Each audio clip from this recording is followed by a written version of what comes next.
Welcome to episode 3 of the Filmumentaries podcast. Hope you enjoyed the last episode with actor, singer, storyteller and friend of mine, Giles Terrera. It was really nice to talk to him as always, and good to catch up in this lockdown.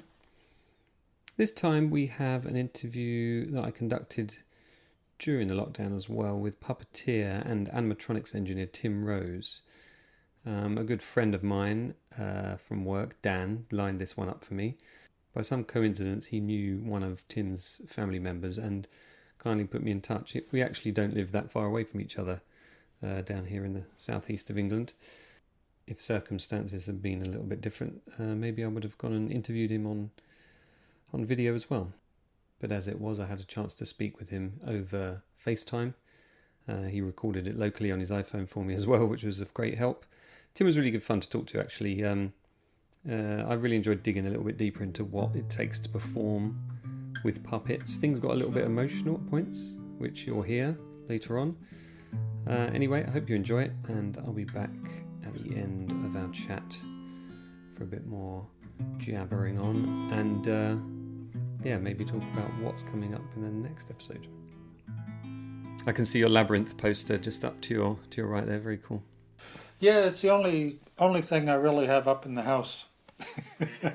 Everybody thinks my house is going to be filled with Star Wars stuff, but it says "Thank you, Tim, Jim Henson." That's why.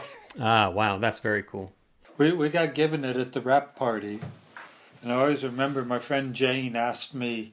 She said, "Oh, you got the poster. You got to get Jim to sign it." And I was very embarrassed in those days about doing anything like that. You know, it was always, if you worked with somebody, you were comrades. They weren't like your idols or your stars or something. You know, it was like a whole different atmosphere. So I was always really embarrassed to ask for anything. But she said, "You gotta get him to sign it for you." So I said, "Okay." So I went over and got him to sign it for me, and I'm glad I listened to her on that one now. I didn't realize I'd lose the chance to get him to sign things quite so soon. So, yeah, well, all these years later, it's something really to sort of cherish and look back on, isn't it? What was your first experience of performing? Did you perform at school and have an affinity for it? Or was it something you took to straight away? I always claimed that I got started in puppeteering at university, and my biggest fan, my mother. When I would be back home, she'd always get the local papers, you know, to write that the famous son was home and all that business, you know. And having said that, in one of those, my second grade school teacher showed up at my mother's house with the photograph of me doing the puppet show in second grade, which I had completely forgotten about. I remembered it after I saw the picture, but it was mainly deciding what I wanted to be when I grew up. And I went to Ulster County Community College because I still didn't know what I wanted to focus on or what direction I wanted to go in. And because it was a local school, I could drive there from my house, and it didn't cost a lot of money. But what was wonderful was it gave me the chance to experiment. I joined the theater club there. I took art courses. I took writing courses, you know, all that. And the director of the theater department had started doing Renaissance fairs out in California, and they were becoming quite popular because it fit in with the hippie ethos of we're going to handcraft our things for the fair, that nothing manufactured is going to be allowed in, and all that sort of thing. And we performed old medieval plays, but when I started researching the old medieval fairs, I kept hitting Bartholomew fairs in the UK. They used to be held on the frozen Thames, and they kept talking about Punch and Judy shows. So just as a whim, I decided, I'll do a Punch and Judy show. Not knowing how hard it is to do puppetry, I just figured I'd do one, you know. And I'd grown up with a mom and pop marionette company, the Herrick Marionettes, who used to come around the schools and do marionette shows.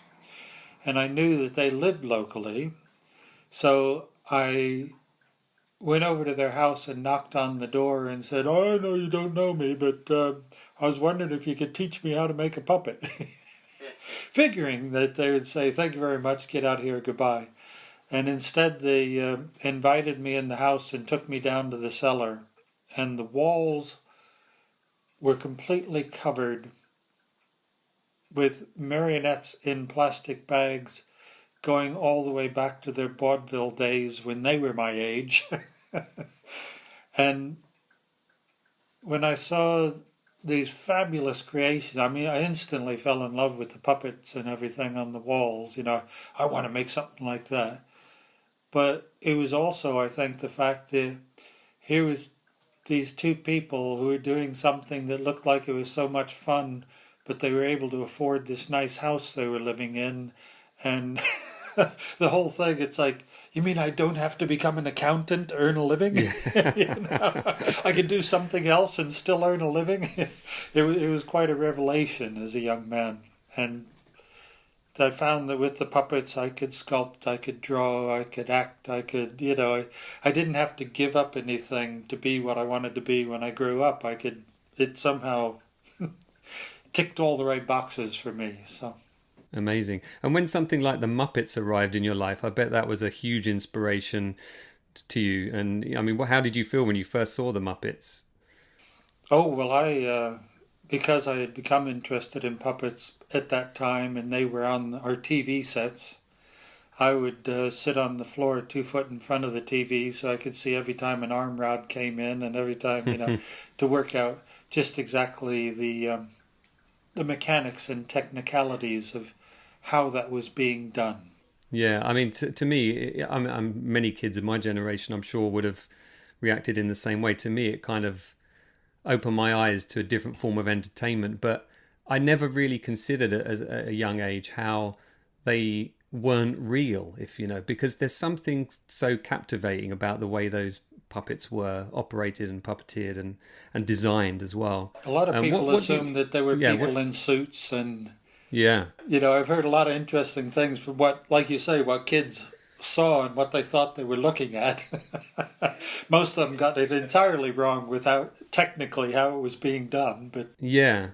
Well, I mean, there have been, attempts in the past, and we'll talk about the Dark Crystal and things like that later, perhaps. But to disguise the human aspect of puppeteering, but there's something so captivating about the Muppets. What do you put that down to? What did Jim Henson and co get right about the design and the operation of those puppets?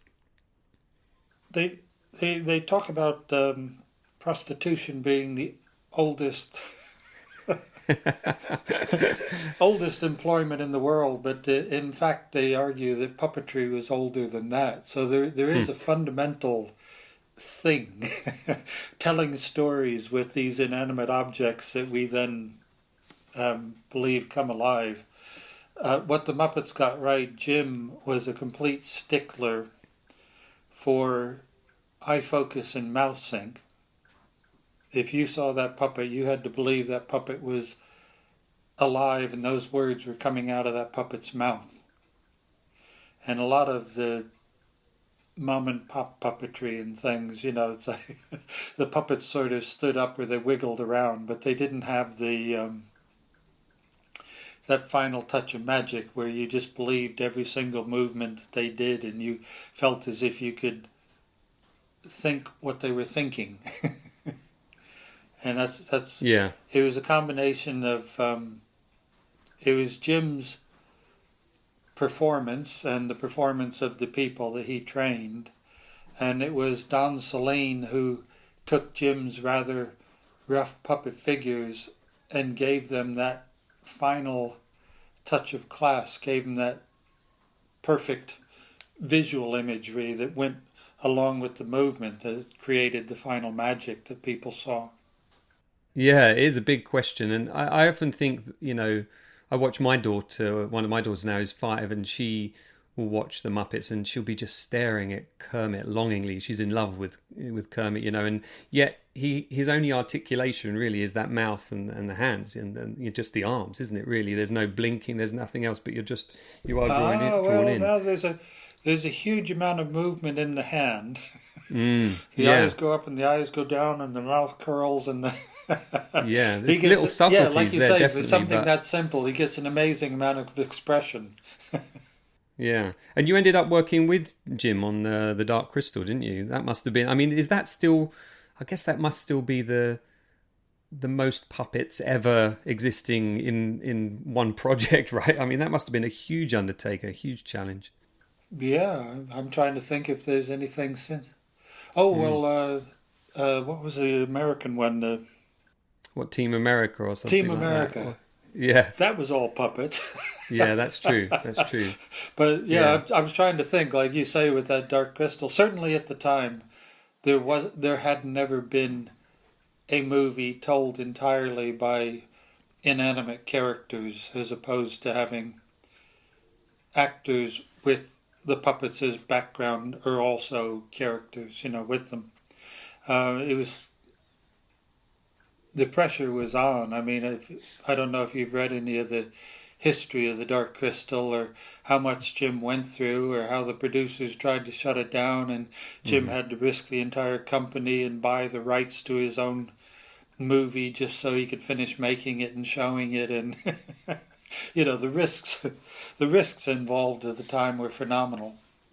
The producers considered the Dark Crystal to be a failure because of course when you release a movie, unless it makes its money back in the first 3 weeks, it's considered a flop. And I always say to people, it's like, well, okay, we worked on that movie and it took it a long time to get up to speed and to people to understand what they were watching and all of that. But 30 years later, people are still talking about that movie, and there were 4 other movies being made at EMI Studios, and I can't even remember the names of them. Absolutely. Yeah. So I mean, yeah. was it a success or wasn't it a success? How do we measure success? Absolutely, yeah. Certainly not by weekend box office, in my opinion. I mean, something like Dark Crystal is amazing that it's had this life and it's inspired, a new generation to the point when we now have a TV series, based on those stories, and it's still going on and on, as of many of the films that you've been involved with. You of course worked in the Star Wars world, starting with Return of the Jedi. I think what a lot of people wouldn't realize about you, apart from knowing that you were involved with, the puppeteering of Admiral Ackbar and Salacious Crumb and Cy Snootles, but you're actually involved in the creation and the development of the animatronics and the puppets, weren't you, as well? Oh yeah, very much so. Yeah, and how did that start? You were with Phil Tippett, is that right? Yeah, Yeah. yeah. I got the job because a friend of mine, Mike McCormick, had already left Muppets. I was still working at Muppets when they had left. He was very heavily involved in the Dark Crystal as well. He and Tony McVeigh. And Mike was working out there, and he had actually made a Cy Snootles, a nightclub singer, but he had made her as a classic marionette. And he was on a scaffold rig with 10-foot long marionette lines over the top of her trying to, operate the character and see how it worked. And she was a 5-foot tall marionette, so she was very heavy, 60, 70 pounds. And he lost his balance and fell off the scaffold, and he broke his arm.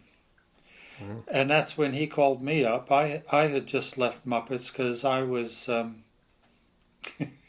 I was rather upset that I asked Jim. I wanted to be a puppeteer on the Fraggles, on Fraggle Rock. And Jim basically said he felt my true value to the company was working in the workshop as an animatronics guy. And as a young guy, I felt really hurt that he didn't think I was a good enough performer. It's only with age and looking back at that whole time that I realized that from his standpoint, he could find 10 guys who could puppeteer, but to find a guy who could actually design the stuff that was being designed at that time was a much more tricky thing because they didn't exist. We were making it up as we went along. So the number of people doing that at the time you could count on one hand. And So when Mike fell off the scaffolding, I had just left Muppets because I was upset that I wasn't being allowed to puppeteer. So that was it. I was going away. I threw my toys out of the pram and ran out the door. And while I was sitting in New York going, what have you just done? You've just quit working for the biggest puppet company in the world when all you want to do is puppets. You must be completely insane. And Mike called up and said, well, if you can get out here to California and interview, maybe you can take my place working in Phil Tippett's workshop. Mm-hmm. So well, that's a funny one too. The producer, I actually called them up because I didn't have any money at the time,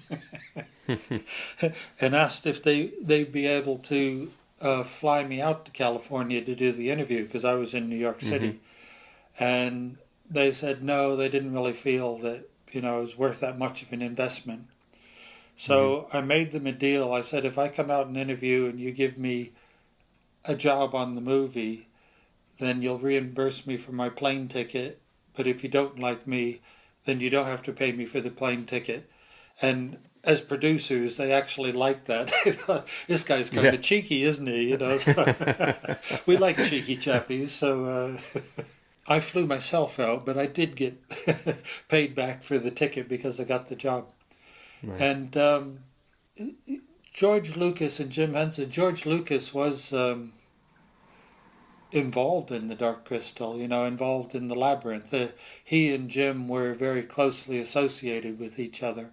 But certainly of the two, Jim was much further advanced in the animatronic side of things. And when I got to Phil's workshop, I found that a lot of the California ways of doing things were still in force in that workshop. And I had also been fired off of Greystoke Lord of the Apes by Rick Baker because what I'd learned about working with people on the Muppets, where everybody was open and everybody had a valuable idea, wasn't the way things were done in California. In California, the boss had the good ideas and the rest of you did what the boss told you to. And unless the boss asked you for your opinion, you kept your mouth shut. But coming from Muppets, where Jim always wanted to hear our ideas, I gave Rick Baker my ideas and he fired me off the production. Wow. And one of the things that I got fired for was I was trying to convince them that the close-up gorillas should be done as hand puppets, because you can get more movement out of the puppet than you can out of the full body suit. And so leaving there, being unemployed, walking into Phil Tippett's workshop, and I saw Ackbar sitting there being done the way they were doing the gorillas on Greystoke. And having known that Californians liked firing me for my ideas, I went up to Phil Tippett anyway, and I said, Phil, I really do think that we could do a really nice job if we just pulled the close-up head off of the table, which is the way the Californian guys were doing it, and made him a hand puppet. And I picked up the head and just sort of stuffed my hand into the head and started moving around with it on the floor. And I guess I showed Phil enough doing that he said, okay, well, run with it, but if I don't like it, I'm going to fire you, so. So I got to make the two versions of Admiral Ackbar, the establishing shot version that I was in, but also the hand puppet that did most of the dialogue scenes for the movie. And at that time, that was a better way of doing it, but it wasn't the way of doing it. Yeah. Wasn't it also your suggestion that that particular character would be Ackbar rather than they had another character in mind to play that part originally? The character Reeves, he was he had a mouth kind of like a camel and three eyes on stalks, three long eyes on stalks. And said for, what I'd learned from Jim Henson, for good characterization, it was spot-on eye focus on the characters and spot-on mouse sync. And when George would come around at nighttime and look at this stuff, and we'd all talk about things, I said, well, the problem with him being a major character, especially being one of the good guys' major characters, is when you picked him up and pointed him at the camera, you could never get all three eyes looking at you when you looked at him. Mm-hmm. Yeah. And I said, mentally in people's minds, that character is like Marty Feldman with his one eye going off in a funny direction. It's like you're never going to feel totally confident that he's looking at you when he's looking at you. And that's going to give people a mistrust of this character. And they won't even know it mentally. It happens. Yeah. It happens on a sub-level in our minds. But we just basically will not trust that character as much. With Ackbar, I made his eyes because one of the big problems, he's what we would call a wall-eyed character. Instead of being humanoid, where the eyes are in front and focused at a point, he had his eyes on the outside of his head, like a horse or something. And to get a wall-eyed character to have eye focus is extremely difficult. So what I did was playing with magnifying glasses. They had these ones that were like half lenses where you could put them on a piece of paper and it would magnify the piece of paper. When you laid it on there, it would pull the writing up into the lens. So I started playing with the eyes and turning up eyes on the lathe, and I found out that using the outside of Ackbar's eye as a lens, by putting the pupil, carving that into the backside and leaving enough thickness in there, I could get a magnifying effect that would pull the pupil and the iris, the focal point of the eye, right out into the outside of the eye, which then allowed the eyes to then look together at a point in front. So fast forward 30 years, and I'm now not being asked to do anything to make Ackbar at all. I just happened to be in the workshop getting life casts for my carbon fiber helmet to go in the costume. But I was really curious to see how they were getting on with the character and what they were doing. Had they made him into an old man? I was really hoping he'd be much older than he was in the new movies, because I was really ready to play the old, oh, I've been in the wars, all this sort of thing. But they pretty much made him the way he was before, saying, well, calamari lived for 400 years instead of 80 years. Yeah, okay, all right, okay, fine. Anyway, they said one of the things we're really having problems with is Ackbar's eyes. We can look at him in the pictures, but when we make an eye, it just doesn't work. And so I said, oh, well, you should talk to the guy that made him in the first place. Really? Do you know who he is? Do you know how to get in touch with him? They said, yeah, I might do. It's me, assholes. So that was rather nice to be able to help them. Yes. That was my one contribution to the new Ackbar, was I drew out the whole way that I'd turned up the eyes on the lathe and created the optical effect that got them to pull out and look at the camera, so. How much do you think it helped them being back in, 1982, shooting Return of the Jedi? How much did it help your performance, given that you had engineered and created that puppet? I mean, there must be a connection there, and you've had lots of practice with it and everything, as opposed to jumping into The Force Awakens, where it's been created without your supervision and without your history with the character, let's say. Yes, and you touched on the aspect of the rehearsal. If you look at the old, we didn't know there was ever going to be behind the scenes, but there is footage from those days behind the scenes of us rehearsing, and one of the ones the fans really liked was me with the hand puppet of Ackbar, and I was trying to say penetrate. Still, to achieve the desired credibility, there were two versions of Ackbar. one for wide shots, and this one for close-ups. From the nearby moon of Endor. Here, puppeteer Tim Rose, who plays Admiral Ackbar in the movie, works painstakingly to put mouth and words into perfect synchronization. Penetrated. Penetrated. Penetrated. Penetrate. Pen. No ship can penetrate it. Yeah. And penetrate starts with a P, so a P starts with your mouth closed. So you're hearing the sound, but the mouth is closed. But so when you're trying to say that with a puppet, the puppet's lips aren't moving, but you can hear the P. So getting the timing on the movement of the mouth sync so that you believe he's saying penetrate was very difficult. And we were given full scripts. I was given, the whole time I was working on them in the workshop, and we must have had a week, 2 weeks after we'd come over to England with video playback just to rehearse everything. And we basically rehearsed and came up with all the action and the movement for the scenes ourselves, and then took that in and presented the performance to the director, who then said, like that, don't do that, like that, and that. With the new ones, here's where the mouse takes my house. We were given 1 day's rehearsal in our costumes.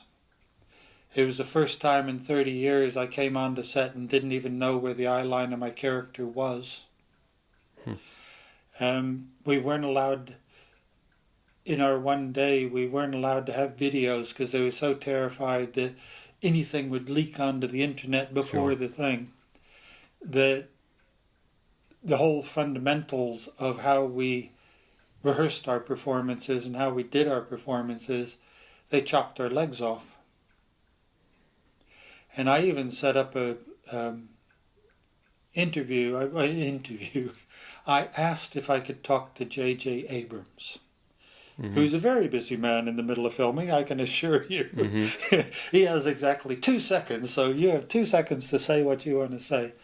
But I asked if I could talk to him, and I just wanted to say everything I've just said to you, about I'm supposed to be doing animatronics here. I'm supposed to be really good at animatronics.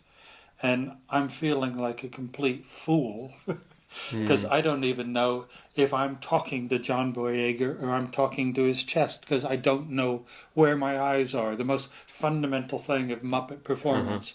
And I don't know the most fundamental thing while I'm on a camera doing a movie for the entire world. And before I had the meeting, my friend Adrian, I was talking to him and I told him what I'd done. He just looked at me and he said, "Tim, aren't you tired of getting fired off of movies by now?" And I thought about it. I thought about, would I be able to make any difference or any change at this point in this massive steamroller proceeding, and thought, no, I stand a really big chance of getting myself in trouble and getting fired yet again.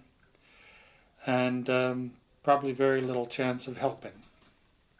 But all of this is comes from a place that you just want to do a good job, which is such a shame, isn't it? I mean, I work in live TV myself, and there have been many times where I've kind of just had to bite my lip because I know that I could do a better job, but I'm not given the resources or the time to do it.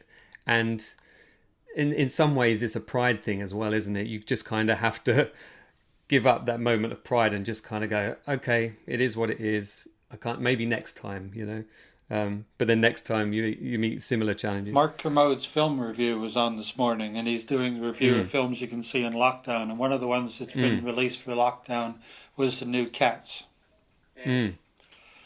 And he momentarily touched on, well, all he really said was just a thing in passing where they made the movie, it was having problems, it wasn't being successful, so they took it to CG and did more with the CG.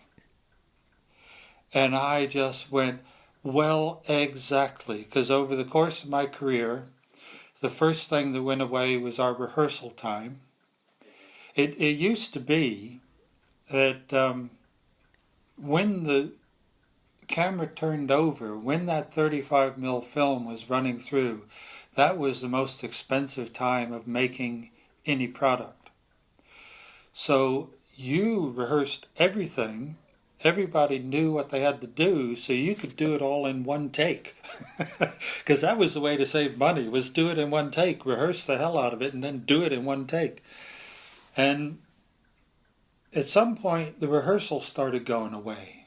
To save money, you know, rehearsal, you got to pay for the rehearsal day, so then rehearsal days all went away. And then the pre-planning went away and the storyboards went away because they all cost money. And then ended up, well, it doesn't really matter what we shoot because CG's here now and we'll fix it in post. So we'll just try and get anything at all and then we'll make it into something by fixing it all in post on CG.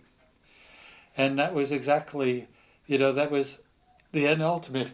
Maybe if they'd rehearsed Cats a bit, maybe if they'd gotten a unified plan of a story they were going to tell, maybe if they did all these things that made a good movie, they wouldn't have need to try to fix it by making the hair move differently with the CG. But it's just... Yeah, I mean, it's a strange thing, isn't it, that idea of fixing in post, because ultimately it's going to take more time and probably cost more money because you're going to have to do so much more of it. I mean, it's five times. But at that point, you're so desperate. Money doesn't matter at the point they're fixing it in post. It now becomes all hands on deck. They've done everything they can to screw it up. Now it's all hands on deck. Yeah. I mean, Cy Snootles, of course, got changed in the 97 special editions to a CG character, which you're trying to bring me back onto point here.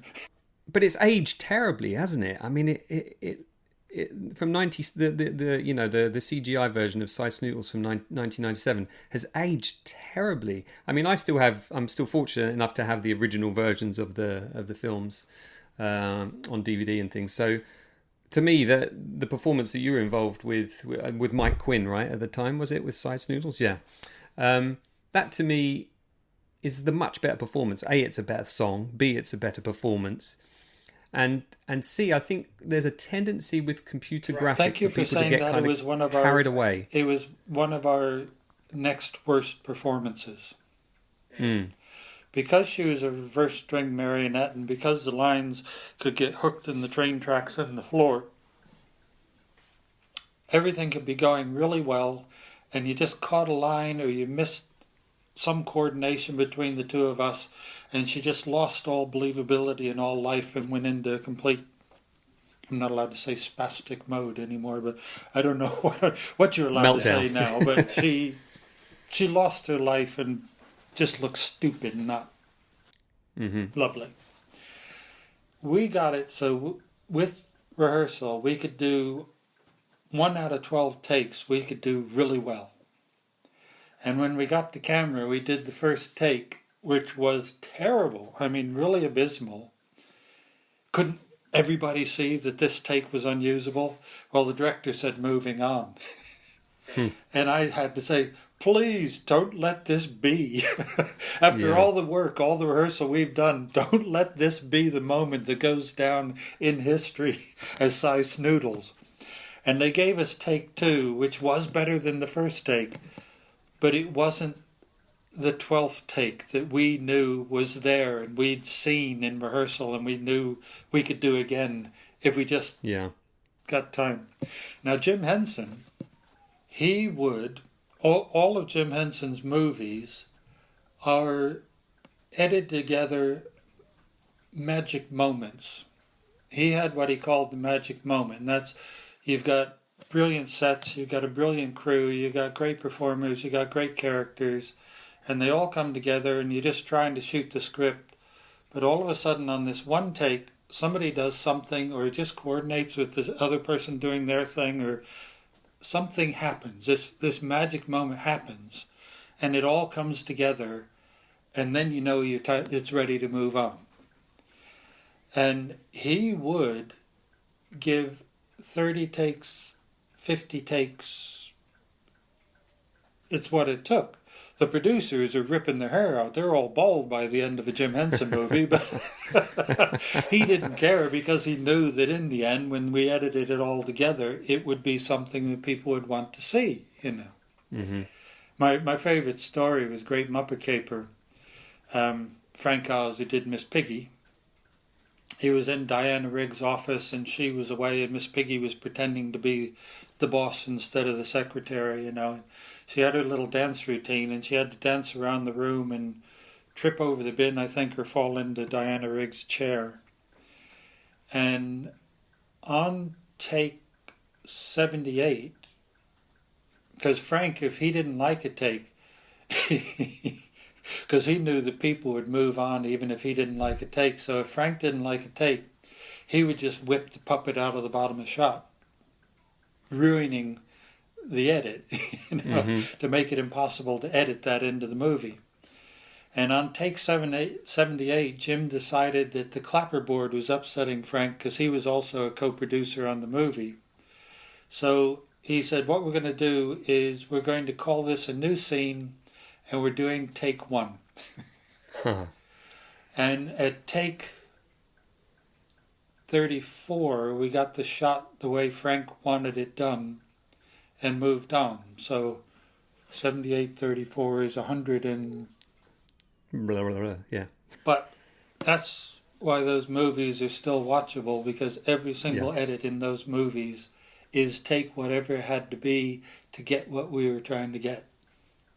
Yeah. It's interesting to sort of look at a Muppet movie like that. I mean, my family's favourite Christmas movie is the Muppets Christmas Carol, and we watch it every year. My daughter watched it the other day on a sunny day. It doesn't really matter. But, you know, we watch that, and we can... When you watch a Muppet movie, you can sense the joy, or at least the intention of that joy that the performers are trying to give to the audience.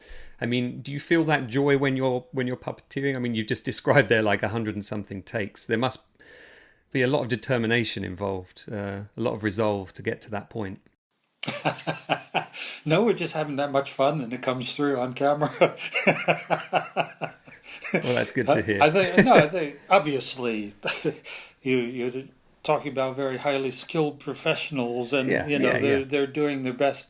One of the other things I think that makes the Muppets so magical, especially the original Muppets, so the original crew, was in theater, in acting, you were taught that the person who had the dialogue, the person who had the lines, was the focus on stage, so that other people had to stay animated, but the trick was to not die on stage, but also not draw focus away from the intended focus at that moment.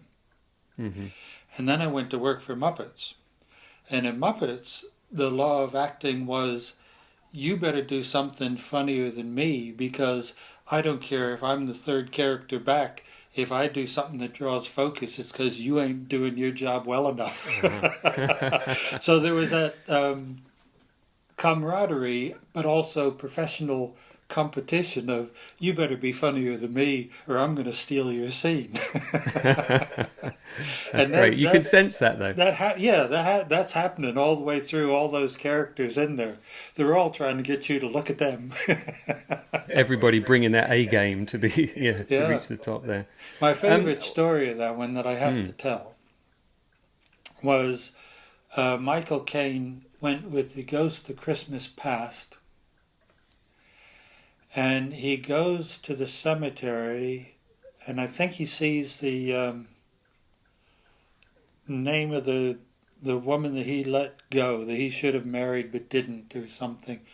And he sings this song to her. And when we watched that, Michael Caine, fabulous actor. No, I have two stories I'll tell about Michael Caine. The first one was, first day Michael Caine came on the set, we were all really excited because we've got a real star on set today, you know. And we were standing behind the camera and we were watching him there. And I distinctly remember people talking to each other behind the camera and going, you know, with the money he's getting paid, you'd think he could make more of an effort, don't you? But what Jim always did and what Brian carried on was we were always allowed to go see dailies. And from 15 foot behind camera, we felt like he was coasting it, like he wasn't really doing the full job. We were worried that maybe he didn't respect us enough to bring his A game to the movie. You don't do that with Muppets because we'll teach you not to bring your A game. Anyway. So then we went to dailies, and instead of being 15 foot behind the camera, we were now 5 foot from Michael Caine and watching him on camera. And he wasn't doing the performance to the people behind the camera. He was doing the performance to the people who were watching the movie, who were all 5 foot from him at the time. And to see the difference between what we saw at 15 feet and what you saw at 5 feet was very educational. Yeah. You totally buy that world he's living in there. I think that's the amazing thing. When you, I suppose you're always running a risk when you have Muppets side by side with humans because you're asking to buy into both of those worlds. But I think brilliantly pulled off in that film. Fantastic. And some actors could do it and some couldn't. In the Muppet Show, there were actors who just totally there and totally into the world of being created. And some of them could not talk to the puppet. They had to, because the puppeteer underneath is saying the dialogue. And they would talk to the puppet's feet instead of the puppet. No, you have to look at the puppet, and they just didn't do it. But he was not one of those. He totally loved the whole thing. Anyway, the other story was him singing that song about the girl he lost. And 200 hardened, cynical film technicians were all in tears. I mean, what he did with that song, in spite of the fact it wasn't in tune, in spite of the fact all the things you could pick apart about it, we were just blubbering like babies, watching him shoot that thing. And then we got to the crew screening, and it wasn't in the movie. And I went to Brian and I said, Brian, what the hell? 200 film technicians just crying like babies, watching him do this thing. You captured a moment of movie magic that was absolutely unbelievable, and you didn't put it in the film. And Brian said, well, the movie is for kids. And I said, every single one of those kids in the cinema has been brought for and their tickets paid for by the adults who are going to be sitting right next to him. Leave that scene in for the adults, And I think I haven't got the DVD. I think they put it in with the... did they? I'll have to check that out. With the credits or something at the end. It never got put in its place in the movie, right, but okay. I think they did do it kind of like also ran at the end of the movie or something. But Nice. Yeah, I'll have to look out for that. I've never seen that. How do you feel about the impact of your work? I mean, there are very few people that are involved with characters that become cultural icons. Of course, Ackbar, the biggest one, I guess, out there. And of course, you were Salacious Crumb and Cy Snootles involved in that as well. I mean, obviously difficult because you don't know what it's like not to have experienced that. But there must be a certain amount of pride to have been involved in things that people are still talking about now, these beloved characters, right? Leading question.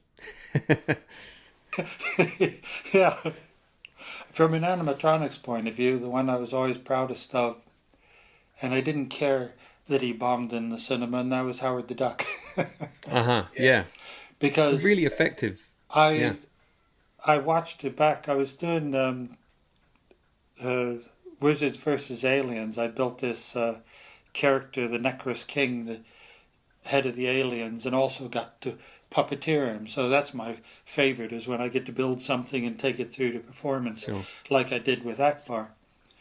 And I got my assistant, who is running the radio-controlled eyes, I said, you've got to watch Howard the Duck. If you want to see how to do a puppet's eyes, the guy Steve Sleep, who did my eyes on the Howard the Duck,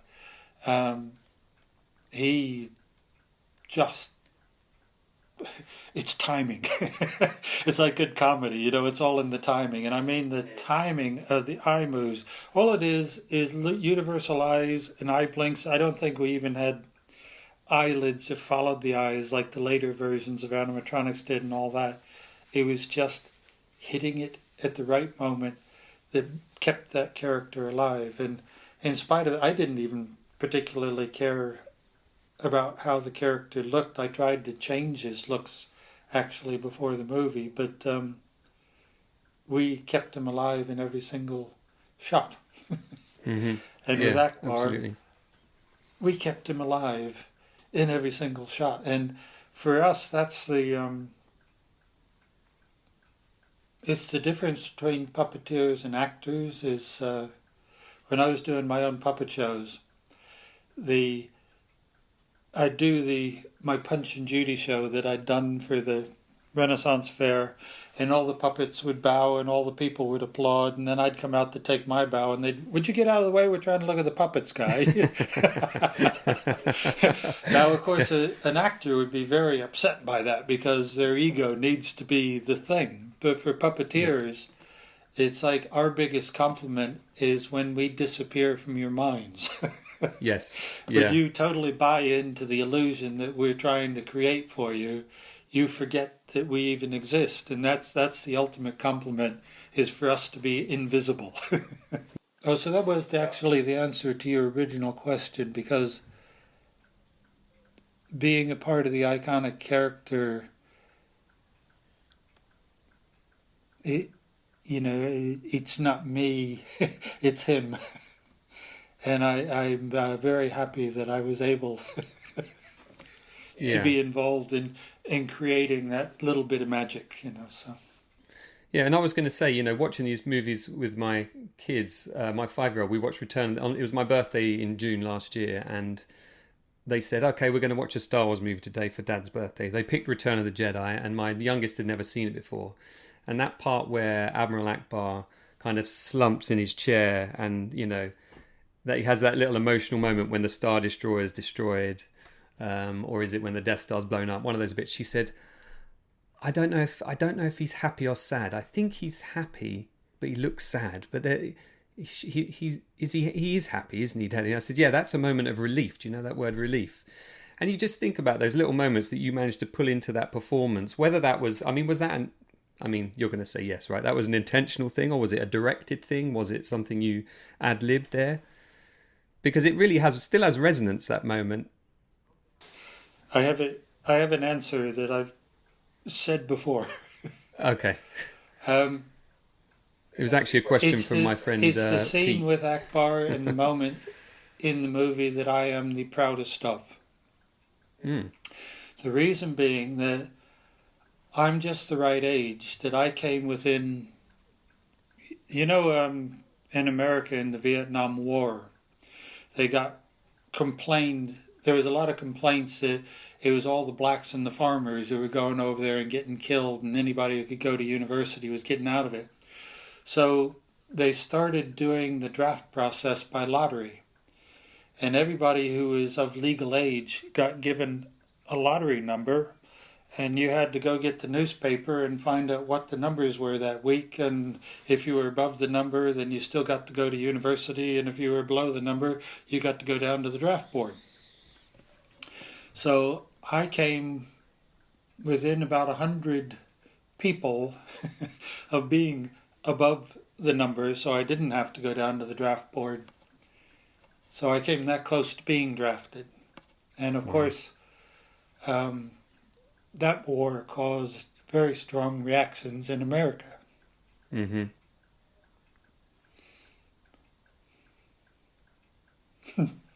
Still causes very strong reactions. Yeah, absolutely. It's this lockdown where we all get emotional. Anyway, we did the whole battle scene. I was leader of the rebel forces. We took out the Death Star. And Richard Markman, the director, he came over, he said, right, we've all won the battle. We want you all just to jump up. We're going to put the camera all around the cockpit and the spaceship and everything, and we're going to just get little clips of everybody jumping up and running around and celebrating because we won the battle and all that. And while they're setting up the shot and setting up the camera, I started thinking about my own feelings. And I said, well, okay, we got rid of some really bad people on the Death Star.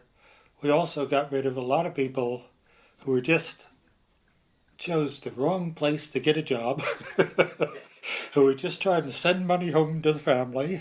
Yeah. You know, and a lot of our guys who didn't make it down the final trench and drop the bomb down the right spot in the thing while they were trying to protect the people who did. And when they said turn over, instead of jumping out of my chair, I slumped. Yeah. Because I believe that war is something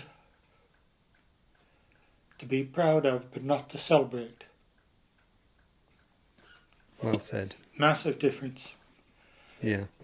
And so they came over and they said, God damn it, I told you to jump up and dance around and celebrate. And I said, you got Ackbar's performance. If you want somebody to jump up, you're going to have to put somebody else in the suit. Good for you. And I'm very proud of the fact that my moment stayed in the movie. Great. That's fantastic, Tim. And I think, just bringing your personal experience to any performance is what sells it, and you clearly had all of that stuff going through your mind at the time. You made me a very happy man that your son could see it. Yeah, that was my daughter actually, but she's your daughter. Sorry. Yeah, she said, does he want a hug? She said to me. Yes, he did. Yes, he did. That's great. Oh man, that's a brilliant story. That's the thing that the producers do not understand. Yes, they're puppets. And because they're puppets, and because you can't see the puppeteer's performance, or you can't see the puppeteer's face, it's instantly assumed that if the puppeteer asks for too much money, you can just go get the next puppeteer. Yes, yeah. And put him in there. Now, of course, with Kermit, that wasn't the case because Jim died and Steve Whitmire carried on doing a very good job of what he had seen Jim do before him. But it's not true that because you can't see them, you don't see the people, you don't see their performance. Yeah, absolutely. I mean, I've spoken to other puppeteers, including Dave Barkley, who you know well, and Toby Philpott, and they've talked to me about their performances on some of the films that we've just been talking about, and also, of course, The Empire Strikes Back in Dave's case, and how you will be using your facial expressions, even though they're not going to go on screen in any form. You're because you're emoting in that way, your face is moving all over the place, and you're trying to replicate those feelings and somehow kind of channel it through your hands. I think that I've always found that really fascinating. And talking Jim about used to love to have the documentary guys turn the camera on the ones operating the animatronics, especially when animatronics were simpler, rougher. You would be doing the most extraordinary facial grimaces, trying to will your character to get that final bit of expression, to get that final bit of emotion in. And people who've never seen us at the coalface performing get endless joy out of watching the people behind the camera more than the ones on the camera. Because you're willing our characters on, not being so totally involved in the performance. You don't realize what a gurneying fool you're actually looking like at the time. So. Well, I should say at this point that you are one of the people that absolutely drew me into the whole creative process of filmmaking. When I was You know, a kid, I went to see Return of the Jedi for my birthday, and I bought the books, and I think I bought the storybook, or my parents bought me the storybook, and my sister wanted the behind the scenes book. And within minutes, I realised actually this behind the scenes book is far more interesting. And then, of course, I went and watched things like Classic Creatures and From Star Wars to Jedi, and I'd see you being Salacious Crumb and all that Hello in TV Land stuff. What's going on here? Hey. Hello in TV land. You know what that was? Go on. I was working in Phil's shop. I knew that I was doing Salacious. At that time, I didn't know I was going to be Ackbar. I was just building the character for whoever was going to be the character. And at the end of the day, at 10 o'clock at night, when everybody else would leave and go home, I would go in the back room and set up a video camera and practice because, you know, when it came time to do it, I wanted to make sure I knew what I was doing with this character, what the character could do. And that Hello out there in TV land and all that, I was performer, director, lighting man, and cameraman, because somebody... I thought I'd erased all the evidence, but obviously I hadn't. Somebody found that VHS that I'd been using to rehearse with and made it into a making. Like I said, we didn't realize we had to hide it all and erase it all back then, because they didn't. You know, those were some of the first making ofs that got seen. That was a new process as well. I've probably seen those making ofs as much as I've seen the movies, and that was what really turned me onto the process. That hang on, people make this stuff, you know? Because as a kid, as a 5-6-year-old, you're like, I thought these things just happened. I can have this much fun and have a house like this as well. Yeah. You see, very crazy. Yeah, no, I I'm passed very on envious. what the hair escaped me to you. You know. So is there anything? I mean, you're proud of your work. You're obviously a very skilled performer, and you've given a lot of people joy over the years. But is there anything? You know, you kind of reached the pinnacle of your industry in a way. But is there anything still outstanding, like an opportunity you're still on the hunt for? I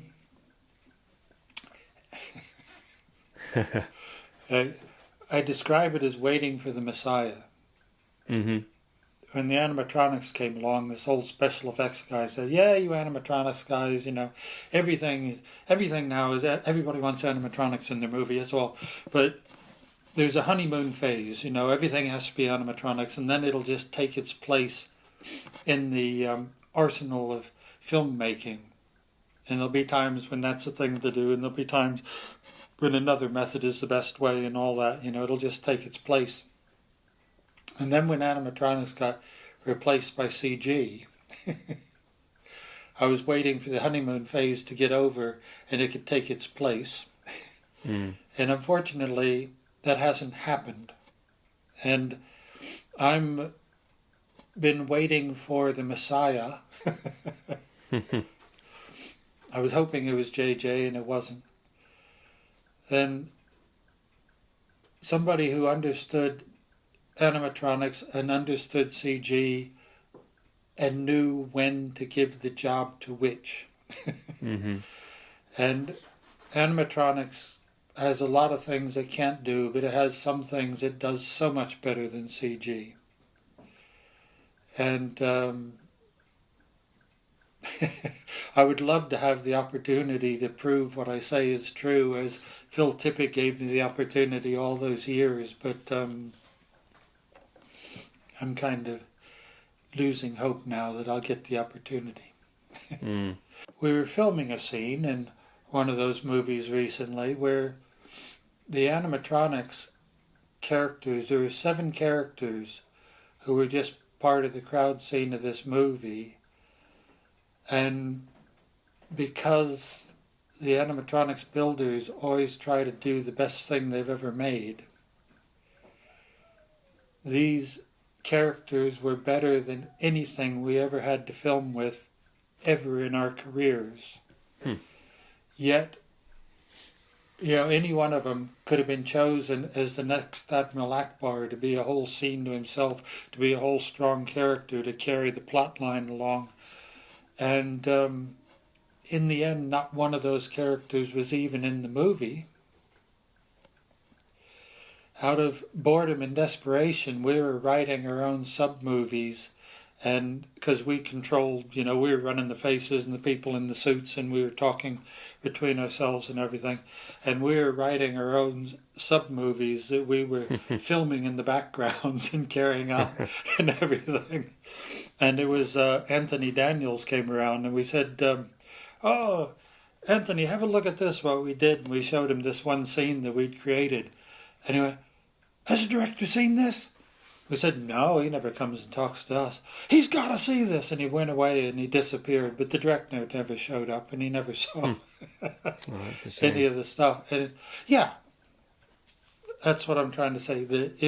It was a shame. It was there, and what these characters were doing, if anybody had been interested and if anybody had thrown it in to their movie, would have been magical enough that people would have still been talking about it, but there was nobody looking at it because they were just shooting something so that it could all be finished and fixed in post.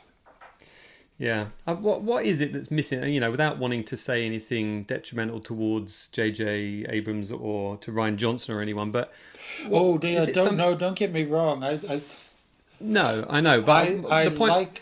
like what he did with that movie. JJ had in The Force Awakens, he had an impossible job to please the dyed-in-the-wool fans, but you also have to make a movie that if you'd never seen a Star Wars movie before, you'd still want to watch this movie. Yeah. Now that's an impossible task, but for an impossible task, he did an absolutely brilliant job of getting the balance between the two.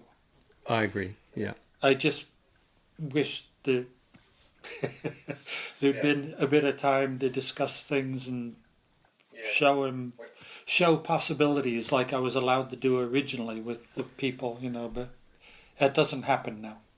Yeah, and that's such a shame. I mean, someone like George Lucas or Jim Henson seemed to have the ability to put the right people in the right place to do their job to the best of their ability, whereas now the filmmaking industry, from what I can gather from talking to you and other people, it seems to be about reaching that target, reaching that deadline, reaching that the weekend return or whatever it is, more than the creative process itself. It seems to be it's in a very driven from period. A completely different place. It's in a very dark, uncreative period, the film industry is. That was why Jim was a multimillionaire. I went to work for the Muppets because I was doing my own puppets, and I was doing a bag puppet booth and doing shows through the Northeast and at shopping malls and fairgrounds and everything, and putting out the hat and earning my money that way. And I was so successful putting out the hat that I had to take a cut in pay to go to work for Muppets. I was being paid less to work for the best puppeteers in the world than I was doing my own puppet shows. But I wanted to know the secret of how you became a millionaire doing puppets. And that was Jim's secret, was unlike all the other bosses who had to be the boss and you had to do everything their way, Jim invited everybody to have an opinion and a point of view. And he just sat back and listened to everybody and went, "What a good idea. Let's go that direction." And he had the genius or the humility or whatever to not have to not allow his ego to take charge of everything, to allow the creative process to come out and flourish, to allow the magic moments to happen, to allow... I describe it as he found all these... all of the people in his company were misfits who definitely didn't fit into the standard way of becoming successful in society. And Jim gave us the opportunity in a playpen to play in, to express ourselves, and then he reaped the rewards of allowing all this creative explosion to occur. Mm-hmm. Yeah. And I'm not belittling him by saying that. That's No. that's a true and unique talent that most people in charge definitely do not possess. The ability to trust their employees.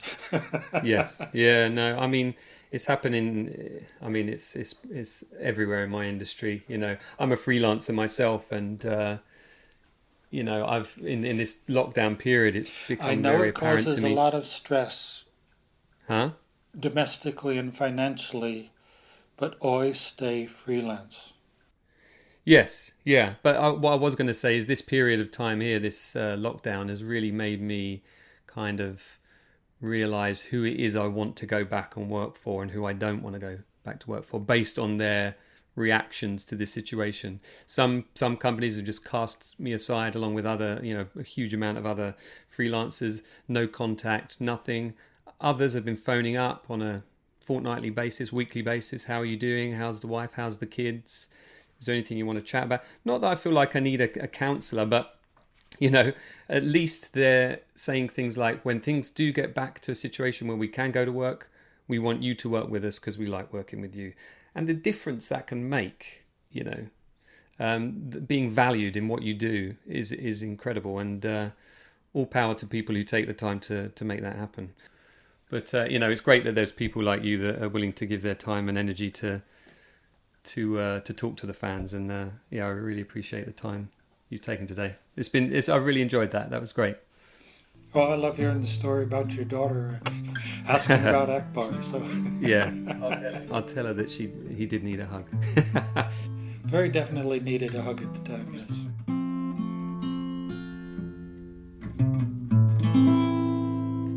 Well, I hope you enjoyed my chat with Tim Rose there, also known as Admiral Ackbar, Snootles, Salacious Crumb, some Muppets. He's a good guy, good to chat to. And as I said, did get a bit emotional there at one point. Grateful to Tim for his time. And also thanks to my good pal Giles Torreira, who's been doing those little guitar moments for the podcast. As for the next one, I don't actually have anyone lined up. I'm kind of going back to work this week. COVID test tomorrow. Shooting some stuff on Tuesday, Wednesday, and then back into my world of motorsport. Can't say I'm relishing the idea, to be honest, but there we go. Needs must. Need some money. After not really working that much for the last 4 months. Hopefully everybody's safe and well out there at the moment listening to this. And remember, wear a mask. And generally just don't be a dick.